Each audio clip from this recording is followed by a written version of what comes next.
penabuhe para kanca pengrawit kabeh semangate kaya ngene kok.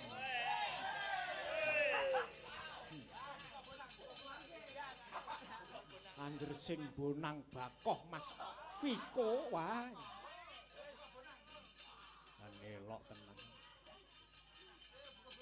Tur dasare kanca pengrawit isih nom-nom kabeh. Bregas kabeh.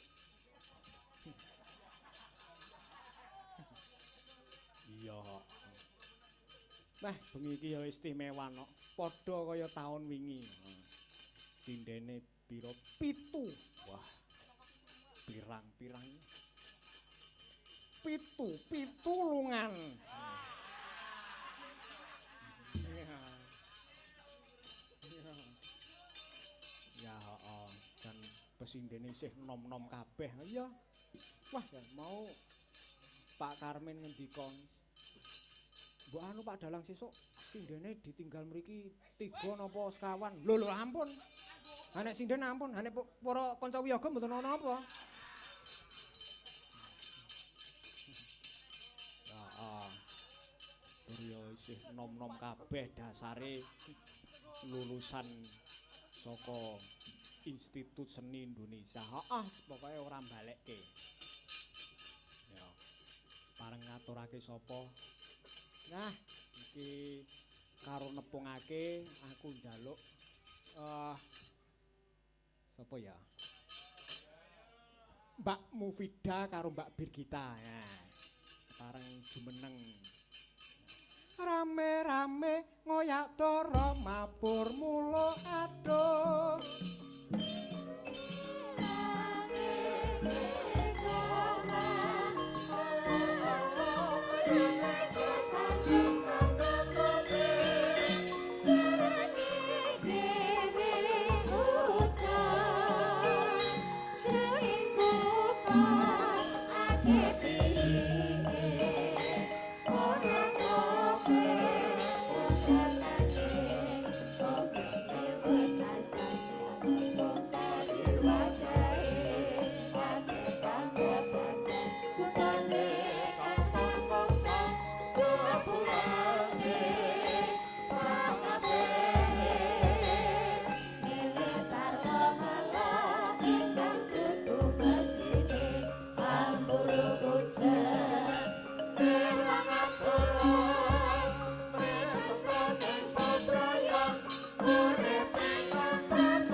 Balik selendro no blok tak gratak.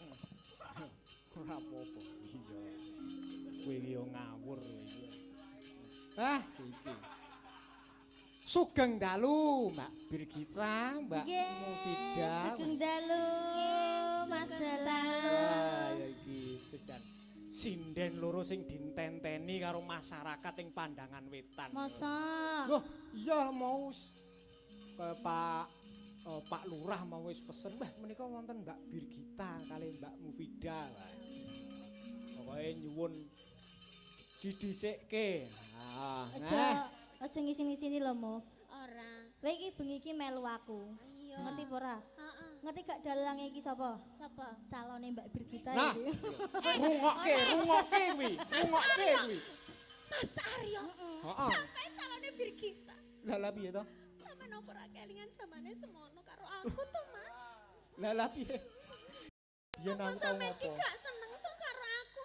Nalika gandengan ning mall kae lho, Mas. Jebule sampean mung apa? Neng ndi, Muf? Neng mall. Sik to, neng ndi kok neng mall barang iki lho. Ning mall kae lho. Kok aku gak eruh, Pak? Aduh, Sampean dolan neng ndi karo Mufida? aja kleru tampa Yayi. Biyen kuwi. Sampeyan njok diapakne, Pak? Biyen kuwi aku karo Mufida kuwi ning dolan ning mall kuwi mung golek barang. Ora neko-neko wong ayu. Golek barang apa? Dadi ceritane mung golek barang. Tenane, Mas. Kosek aja kleru tampa kabeh. Waduh. Ora. Iki kok masane aku dadi tersangkane ning kene to aku iki. Lah, pancen wong lanang iki mesti dadi tersangka ya, Mus ya. Heeh. Wong wedok kuwi mesti bener. Dadi korban mesti. Mesti dadi korban. Piye kuwi kok ngono kuwi? Jagat ora adil ngono kuwi. Ya adil Apa-apa ae. sing ditutuh kok wong lanang. Ya adil to, Pak. Ya adil no biasane wong wedok dadi korban lho, Mas. Heeh, saiki dalang akeh sing bojone loro, telu ngono kuwi. Piye jajal ngono kuwi? Coba sindani po enek sing bojone loro iki enek, Pak. Lho kan megane wong wedok, ning tuntunan Islam kuwi wong lanang kuwi entuk duweni bojo papat. Jadi Lah, gak wong iso. wedok ora iso no. Heeh. Ngono ya, Pak. Iya no. Kalah aku nek ngene iki, Pak. Wis ora iso ngayal aku. Wah. Khayalanmu. Mungsuh karo Gus iki ngene iki. Mas, jenengan lak setya to kalih kula? Setya tuhu karo kowe no. Lah nggih to, mosok jenengan nggih tega to lajenge menduakan saya? Tuh, ora ning ngono aku ora menduakan karo kowe iki janjane iki ora. Kabeh kuwi apa? Apa? Bingung dalang. Apa? Kabeh kuwi apa? Kabeh kuwi semua yai. Apa karepmu, Pak? Ya. Ah, iki Nggih. Mbak Mufida. Piye? Aku njaluk pendapate Mbak Mufida. Napa? Nonton kahanan ning bengi iki. Ngaturaken selamat Komentarmu malam piye? sikmu terhadap penonton, terhadap warga Pandemangan. Pandangan. Pandangan. Pandemang. Pandangan. Nggih, niki. Pandangan, Iki Oh, dengan oke. logat saya enggak apa-apa ya? Oke. Nggak apa-apa. Oke. Nggih, sugeng dalu, Bapak-bapak, Ibu-ibu.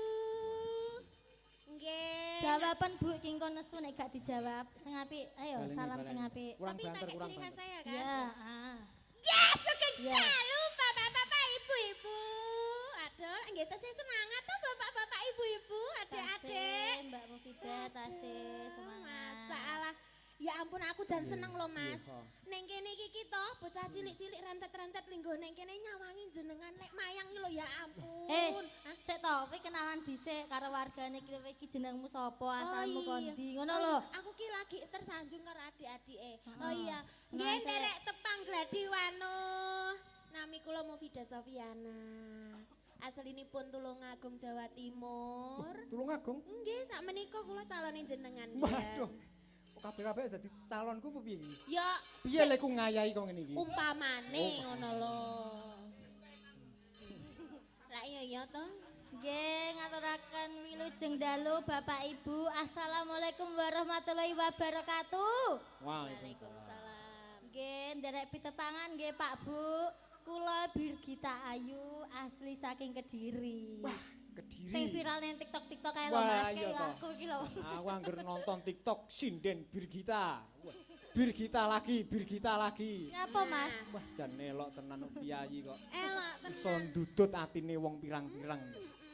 Dasare piyayine nggih ayu, Heeh. demes. Demes suarane apik. Heeh, aku seneng kan ngono kuwi. Ngono lho kudune Mas.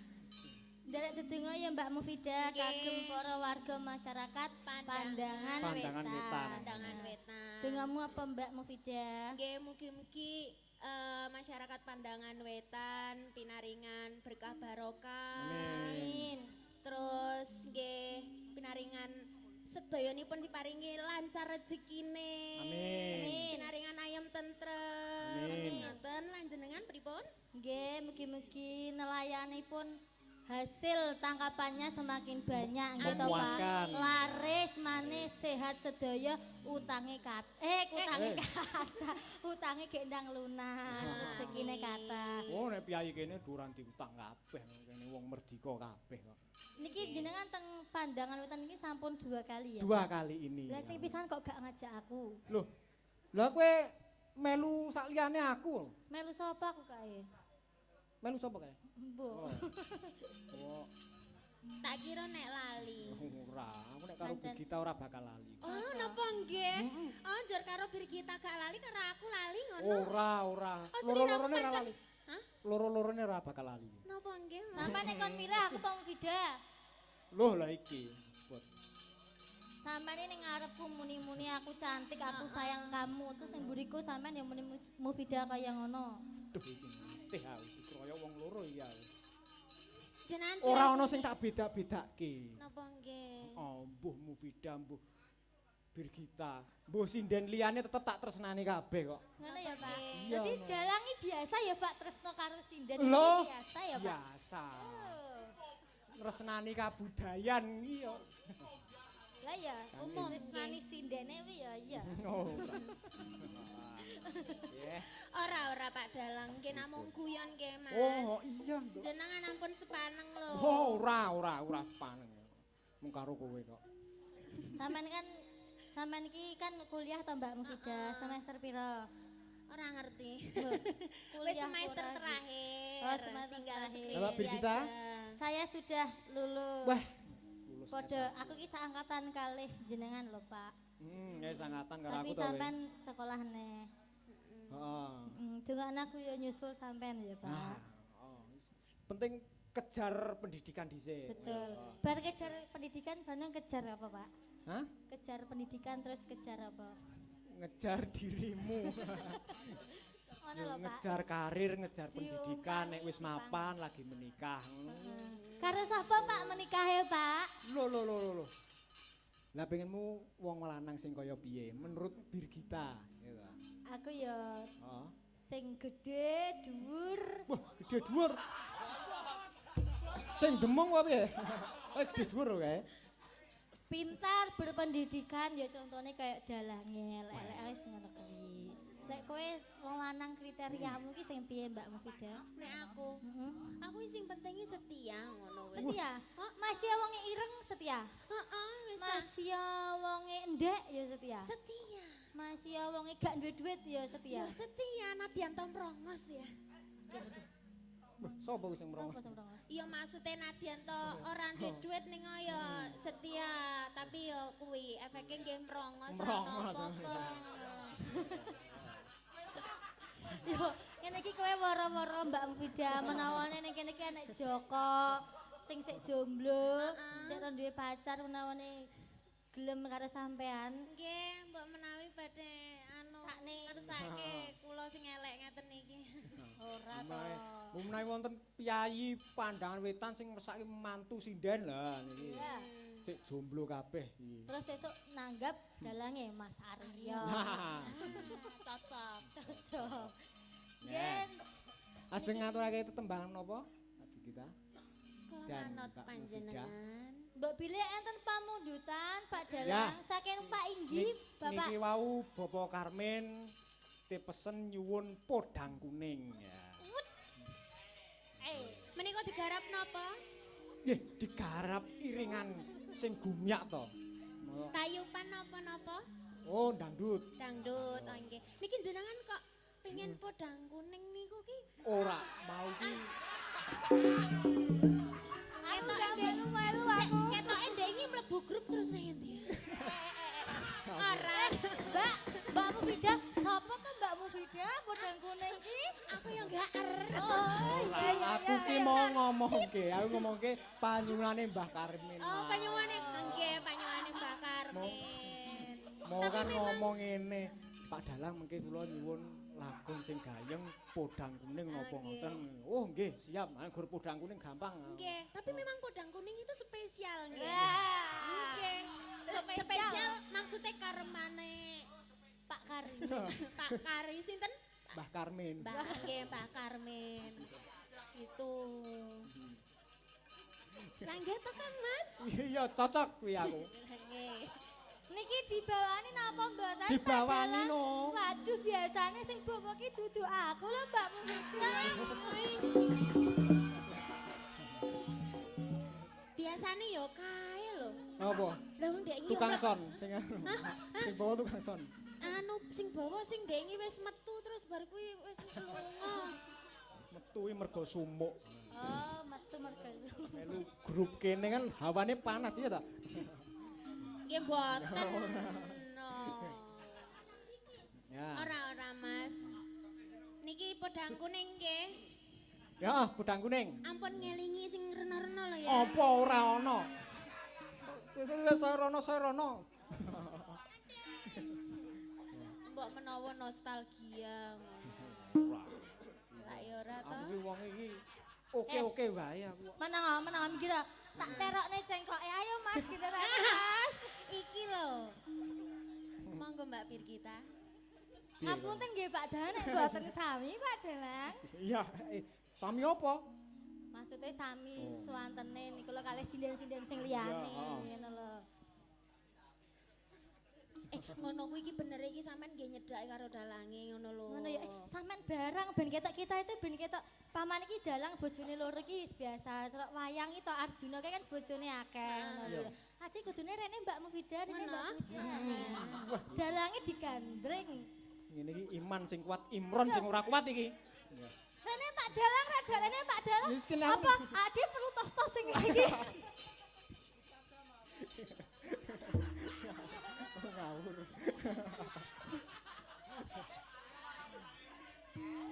Ayo.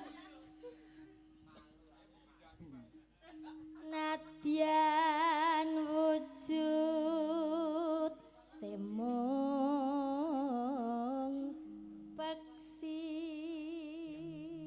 Pripun Pak Dalang santene? Apik boleh Pak. Dut. Rasane ngati. Aduh. Neno.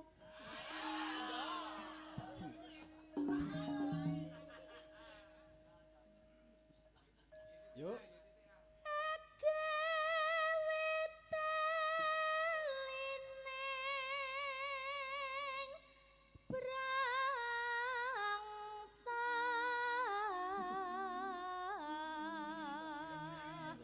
Waduh bareng Pak. Apik. Cengkoke. Wis mirip urung? Wis mirip bareng Pak. Mirip karo sapa to jane iki? Ya kur Anu, sang idola ya Mbak Birgita. Ayo Mbak Mufidah. Alus manis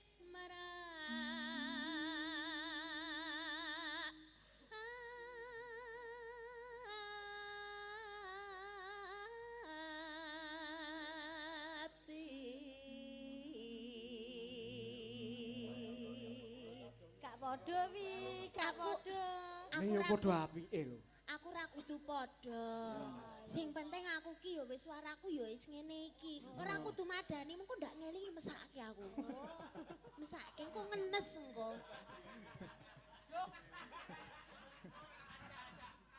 Aku ora iso piye-piye nek kok. Sesuk ge ade ora dijakan ae yo. Ya wis ora apa-apa lek pancen teko ya wis ngono. Ora tega. Ora ya Mas. Ora. Orane koyo kepeksa. Monggo. Kudune nek pas bagian iki ngene lho move cengkoke biasane. Oh iya, pripun?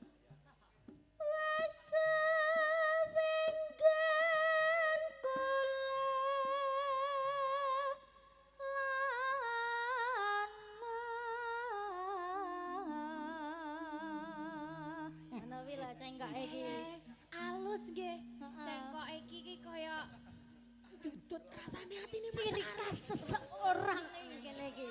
Jar. Cengkoke munggah mudun ngono kuwi to. Oh, munggah mudun. Kayak apa, Pak? Diluk-eluk ngono ki ya, Mas.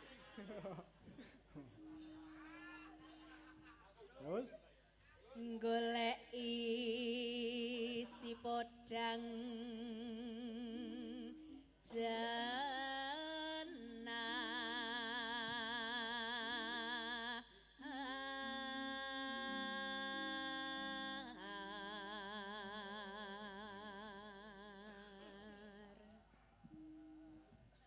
Ya, aneh-aneh Mbak Mufidah Apa iki iya? diduwi. Aduh, apa iki neh? apa ki? Ciri khas bawa podang kuning ngene iki. Oh iya, monggo.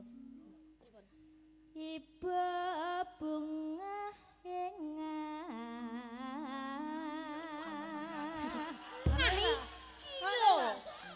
Iki lho, Mas. Siku.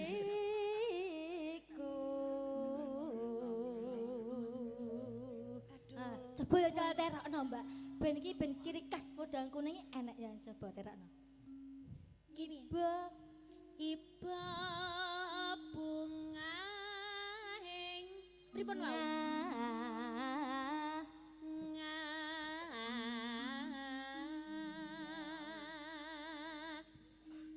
Ti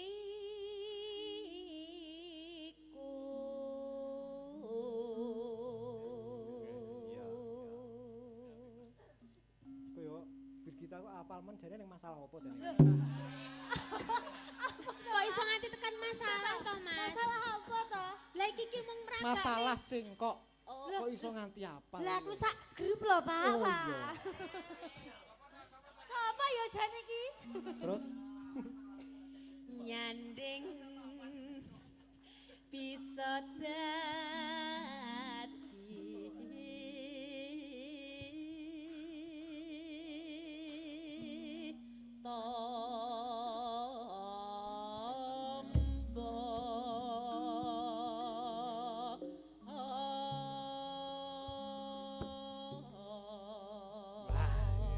menika den loro.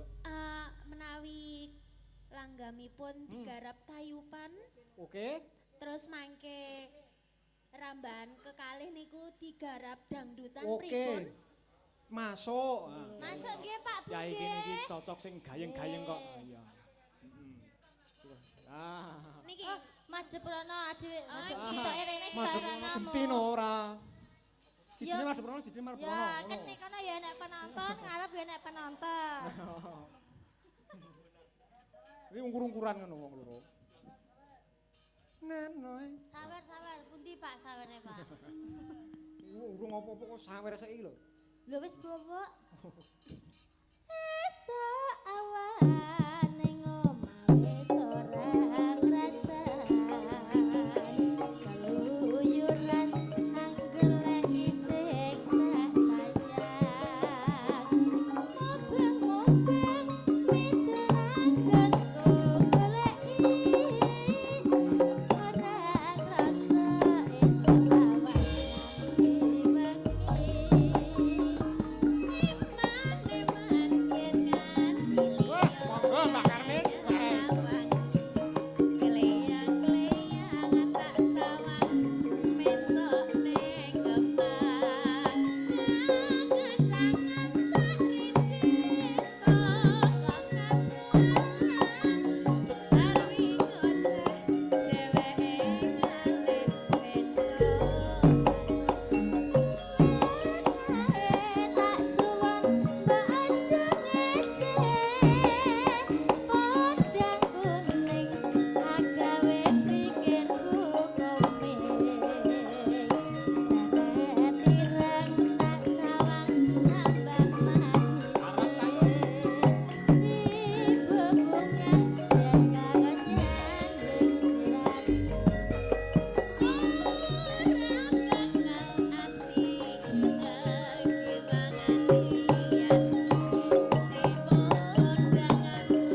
Mbah Karmin. Mbah Karmin. Niki Wah, wau ya, nggih meksa. sampun disawen. Weh.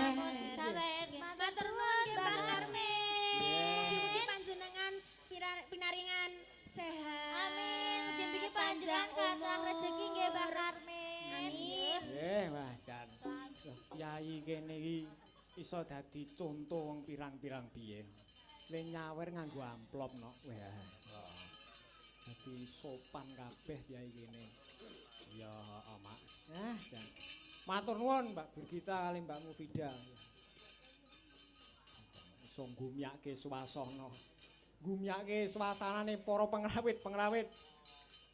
Ya, heeh. Tur dasare wong loro kuwi apa-apa iso mbeksa apik, suarane apik. Dimbangi karo kanca-kanca sing gumyak kabeh. Heeh. Ya aku njaluk meneh Mak. Piye nok? Sinden loro meneh. Sapa iki sing kepareng nyekar? Iki aku njaluk Mbak Yayi Galuh karo Mbak Anggun. Oh. Mbak Yayi Galuh karo Mbak Anggun. Ya. Monggo jumeneng Mbak. Disupoti Mas Didi. Supoti apa iki?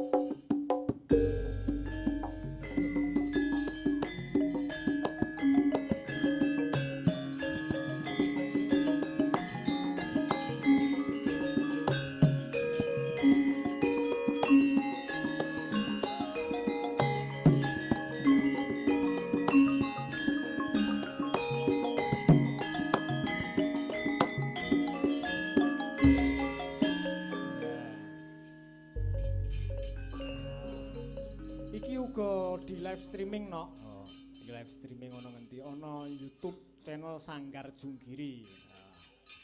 Sing nonton ya pirang-pirang, sing komen ya akeh. Iya. Ya, niki enten siji